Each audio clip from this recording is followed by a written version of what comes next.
नमस्कार, बहुत स्वागत है आपका सुपरफास्ट छत्तीसगढ़ में। खबरों के साथ मैं हूं रीनू। सबसे पहले बात करेंगे, मुख्यमंत्री भूपेश बघेल ने आज बस्तर वासियों को करोड़ों की सौगात दी थी। छत्तीसगढ़ के पहले FIFA approve synthetic football ground with running track का शुभारंभ किया। तो वहीं जगदलपुर में बने प्रियदर्शनी इंदिरा स्टेडियम के फुटबॉल मैदान को फीफा ने अंतर्राष्ट्रीय मानक का प्रमाण पत्र जारी किया है। और इसके साथ ही मुख्यमंत्री ने प्रियदर्शनी स्टेडियम में 44 करोड़ 54 लाख से अधिक राशि के 19 विकास कार्य का लोकार्पण और 11 करोड़ 88 लाख से अधिक राशि के 8 विकास कार्यों का शिलान्यास भी किया।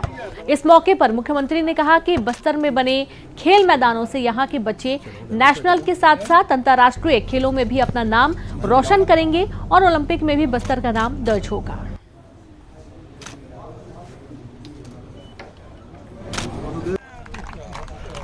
बस्तर में आज बहुत सारे खेल मैदानों का लोकार्पण किया गया, जिसमें सिंथेटिक ट्रैक जो इंटरनेशनल लेवल का है, यहाँ अंतर्राष्ट्रीय खेल का आयोजन भी किया जा सकता है, ऐसा ट्रैक बना है। दूसरा हॉकी का भी, फुटबॉल का भी, और साथ ही बास्केटबॉल, जिम, इंडोर गेम सबके आज लोकार्पण हुआ।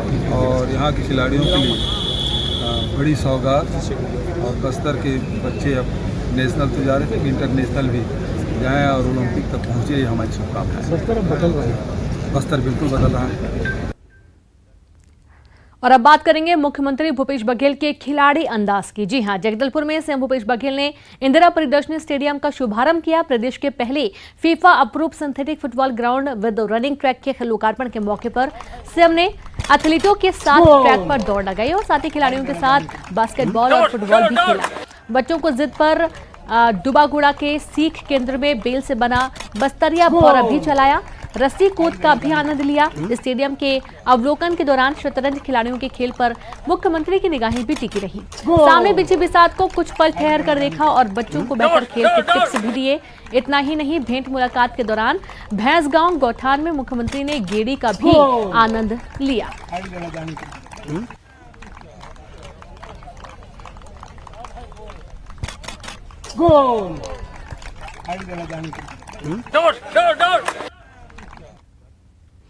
बस्तर विधानसभा क्षेत्र के भैंस गांव में सीएम भूपेश बघेल ने आम जनता से भेंट मुलाकात की और इस दौरान उन्होंने कई बड़ी घोषणाएं की। उन्होंने नया पारा भैंस गांव से सौरा गांव तक पक्की सड़क की बनाने की घोषणा की।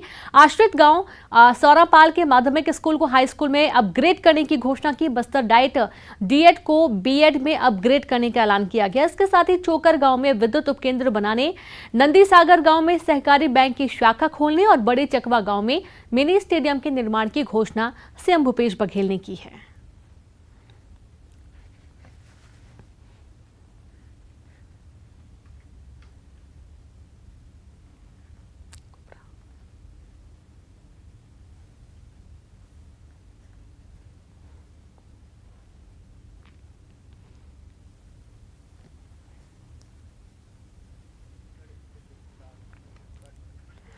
छत्तीसगढ़ में कोबरा के जवान अब उस क्षेत्र में आदिवासियों के साथ नाच रहे हैं जहां मार्च 2020 में 17 जवान शहीद हुए थे। ये नजारा सुकमा जिले के मिनपा गांव का है, जहां के ग्रामीण नक्सलियों की दहशत में सुरक्षा बलों का विरोध करते थे। लेकिन अब स्थिति बदल गई है। अब वही गांव वाले जवानों को शादी में बुला रहे हैं, उनके साथ नाच गा रहे हैं। इस वीडियो पर सीएम भूपेश बघेल ने कहा कि ग्रामीणों का विश्वास जीत लेना एक शुभ संकेत है।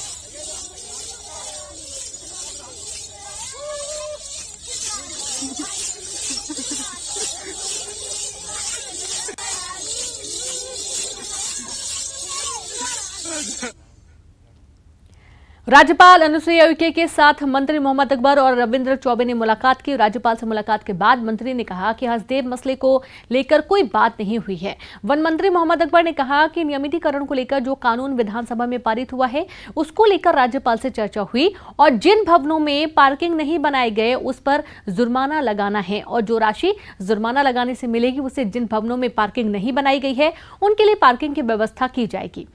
मंत्री रविंद्र चौबे ने बीजेपी प्रदेश प्रभारी डी पुरंदेश्वरी पर निशाना साधा। उन्होंने कहा कि बीजेपी ने आदिवासियों के साथ 15 साल तक सिर्फ धोखा किया है। कांग्रेस ने आदिवासियों को उनका हक और अधिकार दिया है।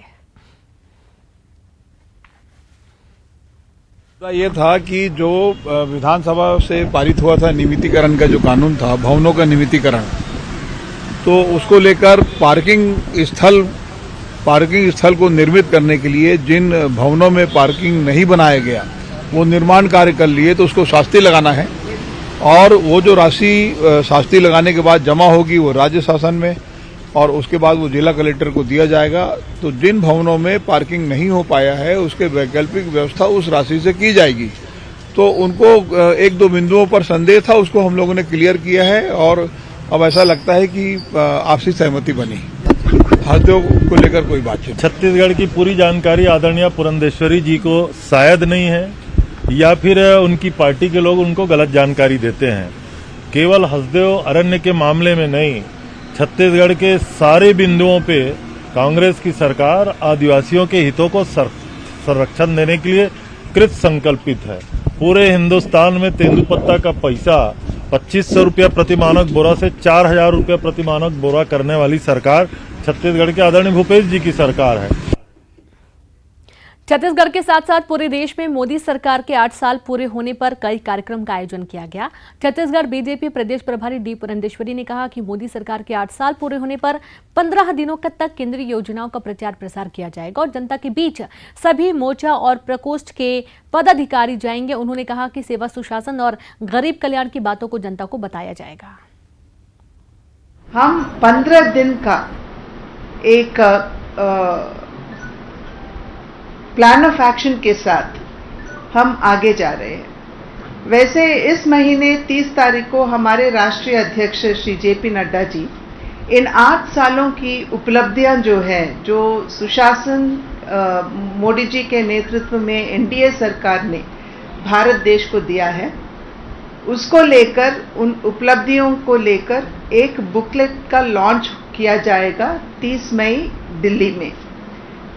उसके बाद 31 मई एंड 1 जून यहाँ हर एक प्रदेश में उस बुकलेट को हम रीजनल लैंग्वेजेस में उसका उद्घाटन यहाँ प्रदेश के अध्यक्ष, अगर वहाँ हमारी सरकार है तो वहाँ का भाजपा का सीएम, नहीं है तो हमारे नेता प्रतिपक्ष और हमारे वरिष्ठ नेताओं के उनके प्रेजेंस में उस बुकलेट का उद्घाटन यहाँ होगा।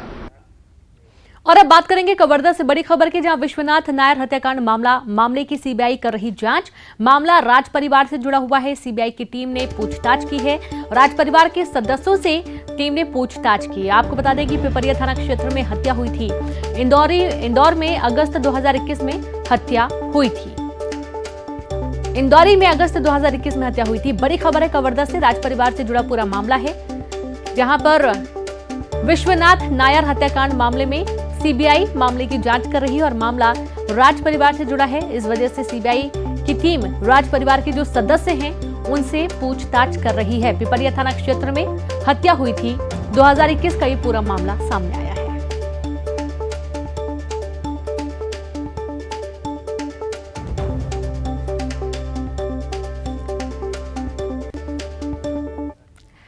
और बात दुर्ग की। दुर्ग में जैन समाज ने छत्तीसगढ़िया क्रांति सेना के अध्यक्ष अमित बघेल के खिलाफ कलेक्टर को ज्ञापन सौंपा।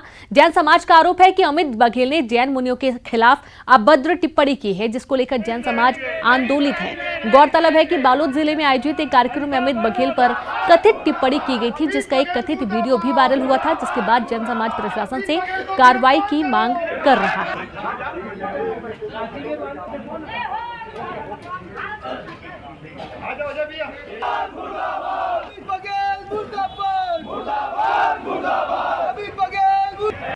छत्तीसगढ़ क्रांति सेना के तथाकथित अध्यक्ष अमित बघेल, जो बालोद में और गुंडादेही में जैन मुनियों के खिलाफ अनर्गल भाषा का प्रयोग करके जैनियों की भावनाओं को ठेस पहुंचाने का कार्य किया है।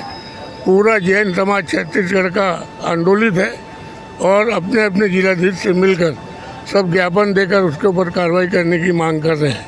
कलेक्टर साहब ने बताया इस प्रकरण को आईजी साहब हैंडल कर रहे हैं और जल्द से जल्द इसके ऊपर कार्रवाई होगी।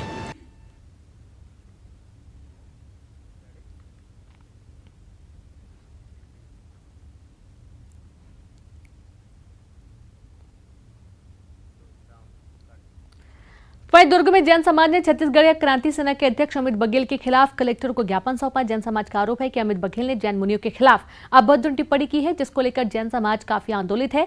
गौरतलब है कि बालोद जिले में आयोजित एक कार्यक्रम में अमित बघेल ने कथित टिप्पणी की थी जैन मुनियों पर, और इसको लेकर वीडियो भी सामने आया था।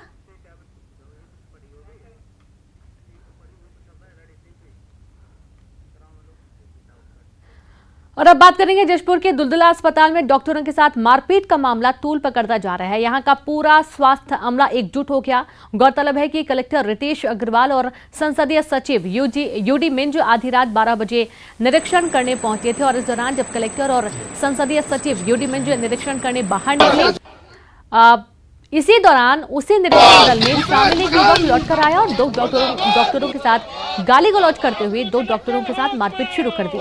नाराज होकर डॉक्टर महेश्वर मानिक और नीतीश आनंद सोनवानी ने रात को ही अपने पद से इस्तीफा दे दिया। घटना से नाराज दुलदुला विकासखंड के सभी अस्पतालों के स्वास्थ्यकर्मी हड़ताल पर चले गए हैं और अस्पताल में ताला लगाकर काम बंद कर दिया है और दोषियों पर कार्रवाई की मांग कर रहे हैं।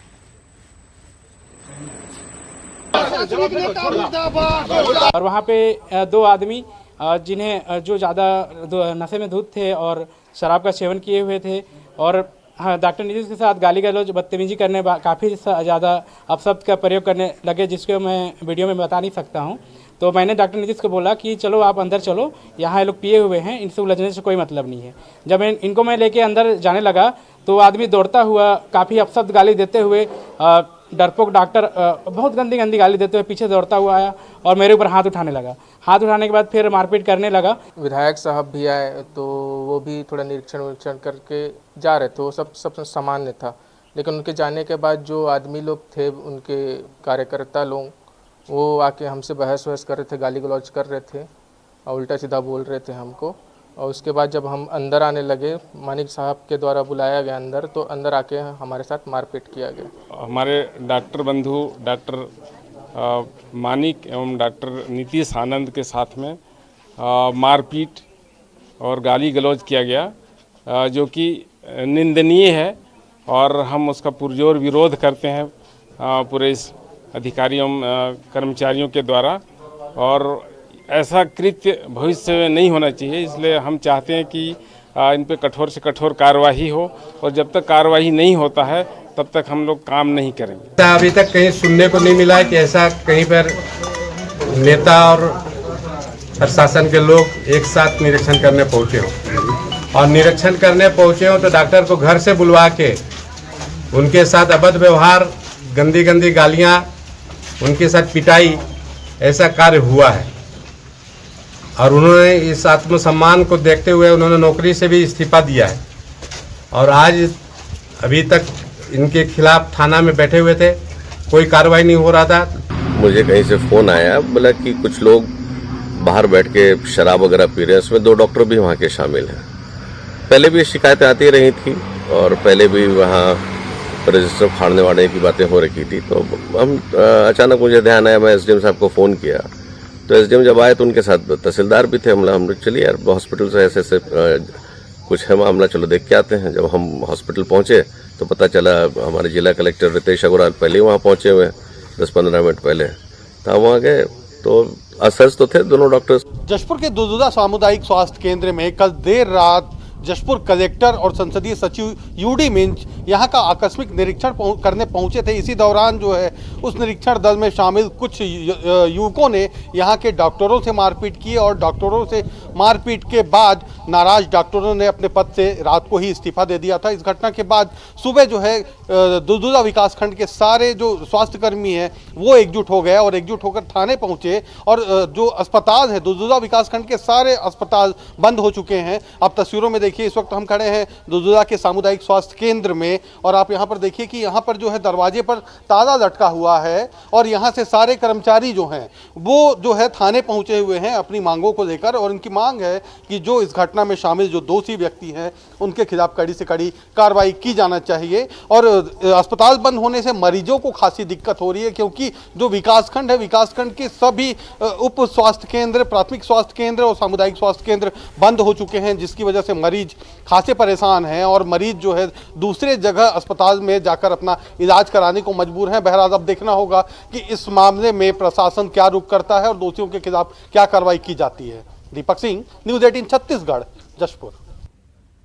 नौतपा के दूसरे दिन भी छत्तीसगढ़ में मौसम का मिजाज बदल गया, जिससे रायपुर, मुंगेली और बेमेतरा समेत कई जिलों में बारिश हुई। झमाझम बारिश से लोगों को गर्मी से बड़ी राहत मिली है। और इसी के साथ इस बुलेटिन में इतना ही। नमस्कार।